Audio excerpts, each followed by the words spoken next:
We all have to take notes at one point in our lives, whether we're in school or whether we're gathering information, doing research, potentially on, well, just about anything, whether it's a hobby or, planning on a vacation, whatever it happens to be. We are likely always going to be at a point in our lives where we're going to need to organize information. Now, growing up, all I had to organize information was one of these things. It's a notebook, a spiral notebook. But the problem is that where'd the notebook go? Has anybody seen my notebook? The dog ate it. Oh, how many times have you heard that? Or let's just say you're away from your desk and you can't find the notebook. It's at home. How are you going to get to the information that you were organizing? How are you going to find out what was in there? I mean, do you still have the notebooks that you had when you were a kid? Maybe you're still a kid. Maybe you're still dealing with notebooks. Maybe you're looking for a better way to organize information no matter what. Maybe, just maybe, there's a way to do it with a computer. And when I say computer, I don't mean just a PC, but a Mac as well. Software, as a matter of fact, free software that's tied into a free web account, evernote.com. There's a client for Windows or Mac OS X. Download, take your pick, which operating system you want to go with, because chances are you're using one of those. Sorry, hate to break it to you Linux folks, although I will tell you, you can access the same information that you organize on the desktop from the web or from your iPhone. So forget about scratching down notes in a notebook. Use Evernote and always have access to the information no matter where you are. The client has been in beta for the past few months. It was recently launched. They've tiered the service. So I believe, and I've got it written down here, you get 40 megabytes per month with a free account. So if you're storing images and files, you get 40 megs free. You can upgrade at any given time right there from within the client, whether you're using Mac or PC. And let's see here, you'll have 480 megabytes worth of notes at the end of the year. Every time something new is added to your account, the Evernote web service, it counts towards your monthly upload allowance. You have 10 meg remaining for any given month. You can add a note containing 1 meg image, and that'll leave you 9 meg for a month.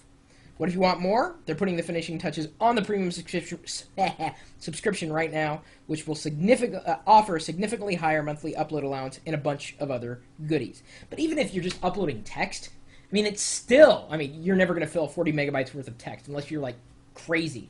You may think, well, then why wouldn't I use Google Docs? Well, Google Docs is good for, documents, spreadsheets, presentations. But in terms of organizing that data, you really want to be using a service that is geared towards organizing a mishmash of all that data. And within Evernote, you can do that very thing. You can tag everything just like you can do in just about any document manager. You can sort by attributes like created, last modified, contains, the sources. You've got a to-do list built in here. Searches that you can save so as you write more, let's say you're collecting more information about a camera that you want to buy. As you collect more and more information, the saved searches that you have will automatically, update so that you don't have to go and search for the same things over and over and over again.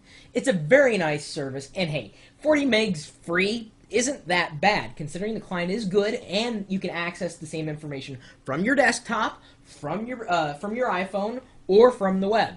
No matter where you are, you can get to the information. It really does work that well. A lot of people have been raving about it for good reason, and it's worth giving a shot, even if you've never tried something like this before. Think about it. The next time you dive in to start doing research, if you aren't doing it in a way that you can access that information in a variety of places, you're probably going to wish you had at some point in the past. I've been trying to move Ponzi down that path where she's doing more, at least on the internet or in software that would allow her to access that information no matter where she's coming in from, because that's kind of the future of data storage. It's less about being inside the single notebook and more about being able to access whatever you put in this notebook anywhere. My email address is chris@pirillo.com. Maybe you have other GTD/DIY/ just getting anything to work better in your life stuff for me to look at. Pass it along. My email address is chris@pirillo.com, and no matter how awkward that may have sounded, believe you me, I can actually string 2 words together. I mean, when you get to 3 words, well, that kind of complicates things a little, but 2 words, I've completely mastered. I'm also streaming my life online 24 hours a day, looking at fun software, cool websites, and sharing that pretty much in real time with the chat room here. We're typically talking tech 24 hours a day, 7 days a week at live.pirillo.com. Will you later.